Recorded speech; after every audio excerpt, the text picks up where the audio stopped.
ये कहानी है 25वीं सदी की और हम जी रहे हैं 21वीं सदी में। और यहाँ पर दिखाया गया है कि सारे ग्लेशियर पिघल चुके हैं और अब पूरी धरती पर पानी ही पानी है। समुंदर का लेवल 50,000 फीट बढ़ चुका है और जो लोग बचे हुए हैं वो लोग समुंदर में तैरती हुई बस्तियों में रहते हैं और उन्होंने अपने आप को इस वातावरण में ढाल लिया है। लेकिन एक मैथोलॉजिकल थ्योरी है जिसके मुताबिक समुंदर के अंत में एक आइलैंड है और वो जगह है जमीन, और ये सब वहाँ पर जाना चाहते हैं। जिसके बाद हमें एक आदमी को दिखाया जाता है जिसका नाम दस्तान होता है और इसके पास एक बोट है और ये वहीं एक डिब्बे में पेशाब करता है और फिर उसे एक मशीन में डाल देता है और वो साफ हो जाता है और उसके बाद ये उसे पी लेता है क्योंकि समुंदर का पानी पिया नहीं जा सकता और इस वक्त पानी की कीमत बहुत ही ज्यादा है। दस्तान को एक बोट मिलती है और उस बोट का मालिक उससे कहता है कि जब दो बंजारे मिलते हैं तो उन्हें अपने सामान की अदला बदली करनी होती है। वो कहता है मुझे नहीं चाहिए तेरा सामान, तू अपना काम कर। और तभी यहाँ पर लुटेरे आ जाते हैं जिनका काम बस लोगों को मारना होता है। जैसे ही वो आदमी लुटेरों को देखता है तो वो दस्तान को वो फल दिखाता है जो उसने अभी अभी उसकी बोट से चुराए थे और वो कहता है कि तुम मरोगे, तुम यहाँ से कभी नहीं निकल पाओगे। क्योंकि दस्तान की बोट खराब थी लेकिन दस्तान की बोट काफी एडवांस होती है और वो कुछ बटन्स को दबाता है और ये देखकर जो उसके फल चुराकर भागा था वो दस्तान की बोट के पर्दे फाड़ देता है, जिस वजह से दस्तान की बोट स्लो हो जाती है। लेकिन वो लुटेरे उसकी बोट को देख लेते हैं और उसे मार देते हैं। दस्तान उन्हें नहीं दिखता इसलिए वो बच जाता है। दस्तान जल्दी बस्ती तक पहुंच जाता है और उन्हें मिट्टी दिखाता है। मिट्टी देखकर वो लोग चौंक जाते हैं क्योंकि जिस तरह आज के युग में हीरे जवाहरात कीमती हैं, उसी तरह उस टाइम में मिट्टी की कीमत बहुत ज्यादा थी। और दस्तान इसी के सहारे जल बस्ती में एंटर हो जाता है और जब वो दस्तान की मिट्टी को तोलते हैं तो 3 किलो 500 ग्राम होती है। इसके बाद दस्तान को 62 सोने के सिक्के देना चाहते हैं। दस्तान कहता है कि मुझे 62 नहीं बल्कि इसके दुगने चाहिए और वो दुगने सिक्के देने को भी तैयार हो जाते हैं। इस दौर की मिट्टी इसीलिए भी कीमती है क्योंकि ये लोग मिट्टी पर कुछ उगाकर अपने लिए कुछ खाने पीने की चीजों का इस्तेमाल कर सकते हैं। दस्तान सिक्के लेकर एक दुकान पर जाता है और पीने के लिए पानी खरीदता है। वहीं दस्तान देखता है कि एक टमाटर का पौधा है जिसे वो खरीदना चाहता है। दुकान वाली लड़की कहती है अगर ये पौधा तुम्हें चाहिए तो तुम्हें मुझे आधे सिक्के देने होंगे। अब दस्तान को पौधा चाहिए था इसीलिए वो सिक्के दे देता है और पौधा ले लेता है। इस दुकान वाली लड़की का नाम था देवसेना और इसके साथ एक और लड़की भी थी जिसका नाम था अवंतिका। देवसेना इसकी गार्जियन थी। दस्तान अपना पौधा खरीदकर वहाँ से जा रहा था, तभी उस बस्ती के कुछ लोग उसके पास आते हैं और उनके पास एक लड़की होती है और वो दास्तान से कहते हैं कि तुम इस लड़की के साथ संबंध बनाओ और जब ये गर्भवती हो जाए तो तुम यहाँ से सामान लेकर जा सकते हो। बस्ती वाले दास्तान को ऐसा इसलिए कहते हैं क्योंकि दास्तान इनकी बस्ती का नहीं है, वो बाहर से आया है और इनकी बस्ती वाले की जो प्रजाति है वो कमजोर है। लेकिन दस्तान उन्हें साफ मना कर देता है। वो कहता है कि तुम्हारे पास कुछ भी नहीं है मुझे देने के लिए। दस्तान जाने लगता है लेकिन तभी उन लोगों को शक होता है कि ये एक लुटेरा है, इसलिए वो उसे पकड़ लेते हैं और वो देखते हैं कि उसके कान के पीछे गिल्स हैं और गिल्स देखने के बाद एक आदमी चिल्लाता है कि ये एक म्यूटेंट है और वो उसे कैद कर लेते हैं और पानी में डुबोना शुरू करते ताकि उसके मरने के बाद उसके शरीर को गलाकर एक खाद बनाई जा सके।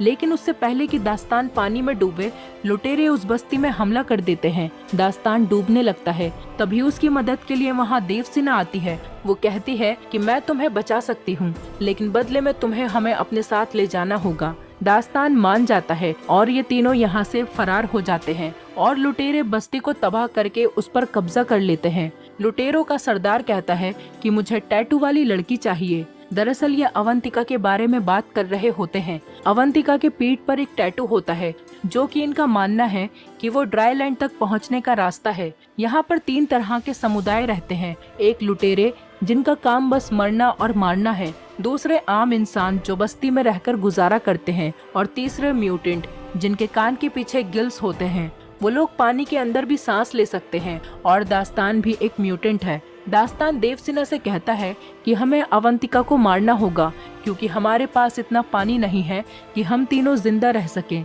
दरअसल यहाँ पर पानी की कीमत बहुत ज्यादा होती है क्योंकि समुद्र का पानी ये लोग पी नहीं सकते और पानी का कोई और सोर्स भी नहीं होता है। देवसेना ऐसा करने से मना कर देती है। वो कहती है ये सिर्फ बच्ची है, दास्तान कहता है कि बिना पानी के तुम दोनों मर जाओगी, इससे अच्छा है एक पहले ही मर जाए। लेकिन देवसेना दास्तान को मना लेती है। दास्तान अवंतिका को नहीं मारता। वहीं दूसरी तरफ उन लुटेरों के सरदार छूमो को देखते हैं। वो कहता है उसे किसी भी कीमत पर वो टैटू वाली लड़की चाहिए और वो इसीलिए अपने आदमियों को प्लेन से दास्तान के पीछे भेजता है। वो लोग दास्तान के पास पहुंच जाते हैं और उन पर हमला बोल देते हैं। दास्तान हथियार लेने अंदर जाता है और ऊपर देवसेना को लगता है कि दास्तान भाग गया है, इसलिए देवसेना खुद उस लड़ाई में कूद पड़ती है और वहाँ पर एक बंदूक होती है और देवसेना प्लेन पर हमला कर देती है। बंदूक से एक तार निकालती है जो बोट से जुड़ी हुई थी और वो सीधा प्लेन में फंस जाती है। प्लेन अब बोट के चारों ओर चक्कर लगाने लगता है। तभी दास्तान वहाँ पर आ जाता है और बड़ी मुश्किल से उस तार को काटता है और प्लेन वहाँ से चला जाता है। लेकिन दास्तान की बोट का पूरी तरह से कबाड़ा हो जाता है और गुस्से में आकर वो देवसेना और अवंतिका के बाल काट देता है और कहता है कि आज के बाद मेरी बोट पर किसी भी चीज को नहीं छूना।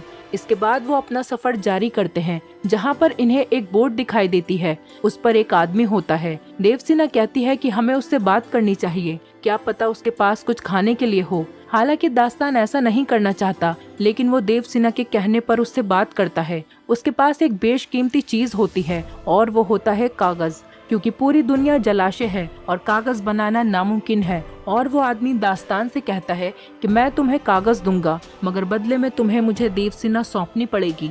दास्तान मान जाता है और कहता है कि आधे घंटे के लिए देवसेना तुम्हारी हुई। वो आदमी देवसेना को तहखाने में लेकर जाता है और उसकी इज्जत लूटने की कोशिश करता है, लेकिन दास्तान आ जाता है और कहता है कि हमारी डील कैंसिल हुई। वो आदमी चाकू निकाल लेता है और दास्तान पर हमला करने की कोशिश करता है, लेकिन उसकी ये कोशिश नाकाम रहती है क्योंकि दास्तान उसे मार देता है। अब दास्तान जानता है ये दोनों भूखी हैं, इसीलिए वो समुंदर में जाकर एक बहुत बड़ी मछली को मारता है और अब ये पेट भरकर खाना खाते हैं। धीरे धीरे साथ रहने की वजह से दास्तान की देवसेना से दोस्ती हो जाती है और अब वो अवंतिका को तैरना भी सिखाता है। जहाँ तो वो इनके साथ रहना पसंद नहीं कर रहा था, लेकिन अब वो इनका हिस्सा बन चुका है। एक दिन दास्तान देखता है कि वो लुटेरे इनको ढूंढ रहे हैं क्योंकि इन्हें अवंतिका चाहिए। अवंतिका की पीठ पर जो ड्राई लैंड का नक्शा है वो उनको चाहिए था। दास्तान अपनी सुइलबुल से यहाँ से निकल जाता है, लेकिन उसे शक हो जाता है कि लुटेरे मेरा पीछा क्यों कर रहे हैं, मेरी तो उनके साथ कोई दुश्मनी भी नहीं है। देवसेना बताती है कि अवंतिका की पीठ पर जो ड्राई लैंड का नक्शा है वो लुटेरों को चाहिए। दास्तान कहता है ये बेवकूफी है, ऐसी कोई जगह नहीं है। इस पर देवसेना कहती है कि ऐसी जगह है, जब अवंतिका हमें मिली थी तब उसकी टोकरी में भी मिट्टी थी और वो मिट्टी तुम्हारी मिट्टी से ज्यादा खूबसूरत और बेहतरीन थी, और साथ ही तुम्हारी बोट में जो चीजें हैं, शीशा या फिर गाना बजाने वाला बॉक्स, वो सूखी धरती पर ही मिलते हैं क्योंकि समुद्री दुनिया में ऐसी चीजें नहीं हैं। दास्तान कहता है कि आओ मैं दिखाता हूँ तुम्हें सूखी धरती।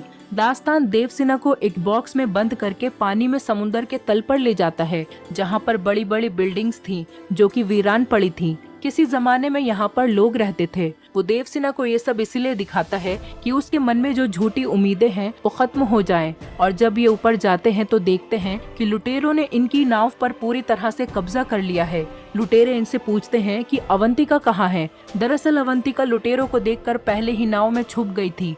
देवसेना अवंतिका को देख लेती है, मगर वो छुपी रहती है क्योंकि लुटेरों पर भरोसा नहीं किया जा सकता। छूमो कहता है कि अगर ये नहीं बता रही है तो इन दोनों को जान से मार दो, और इससे पहले कि ये इन दोनों को मारते, अवंतिका बाहर आ जाती है और वो अवंतिका को कब्जे में ले लेते हैं। चूमो दास्तान और देवसेना को मारने का आदेश देता है, लेकिन इससे पहले कि वो लोग इन्हें मारते, दास्तान देवसेना को लेकर पानी में डूब जाता है। लेकिन देवसेना पानी में सांस नहीं ले सकती थी क्योंकि वो दास्तान की तरह म्यूटेंट नहीं है, वो एक साधारण इंसान है। इसीलिए दास्तान देवसेना को अपने मुंह से खुद सांस देता है और ये काफी देर तक पानी में ही रहते हैं। और जब ये ऊपर आते हैं तो ये देखते हैं कि लुटेरों ने दास्तान की नाव को पूरी तरह से तबाह कर दिया है। देवसेना दास्तान की अच्छाई और इंसानियत को देखकर उससे प्यार करने लगती है और ये काफी करीब आ जाते हैं। दास्तान को अपनी नाव पर वो कागज मिलता है जो उसे उस आदमी ने दिया था। कागज पर आइलैंड का चित्र था जिस पर बहुत सारे पेड़ थे और अवंतिका ने भी वैसा ही चित्र बनाया था।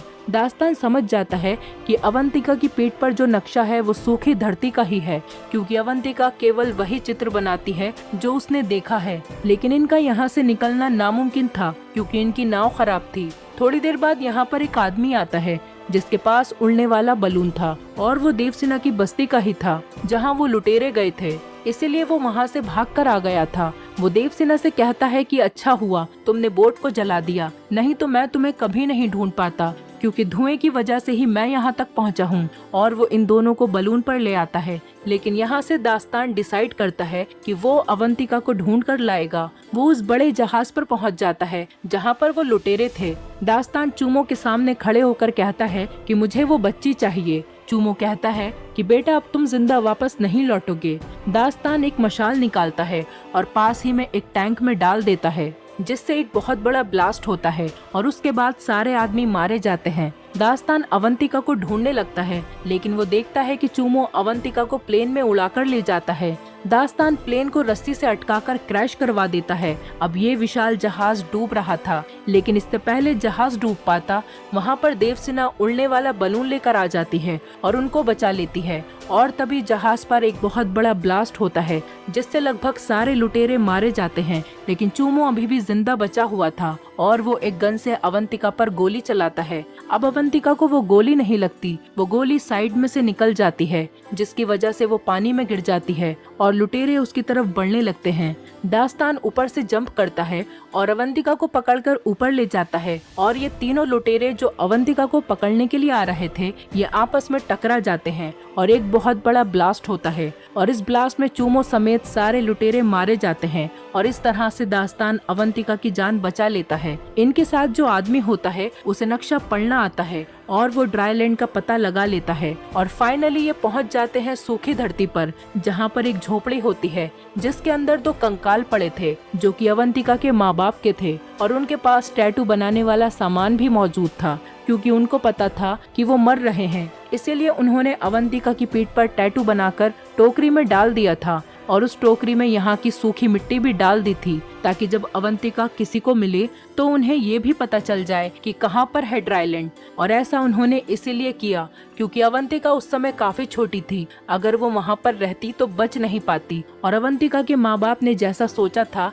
आज फाइनली वैसा ही हुआ। इसके बाद हम देखते हैं कि दास्तान को यहाँ पर बिल्कुल भी अच्छा नहीं लग रहा, क्योंकि वो इंसान नहीं गिल्स है, इसलिए वो समुद्र में वापस जाना चाहता है। हालांकि देवसेना और अवंतिका नहीं चाहती कि वो वापस जाए, लेकिन उसे जाना पड़ता है क्योंकि उसकी असली दुनिया समुंदर है। और इसी मोमेंट पर ये मूवी खत्म हो जाती है।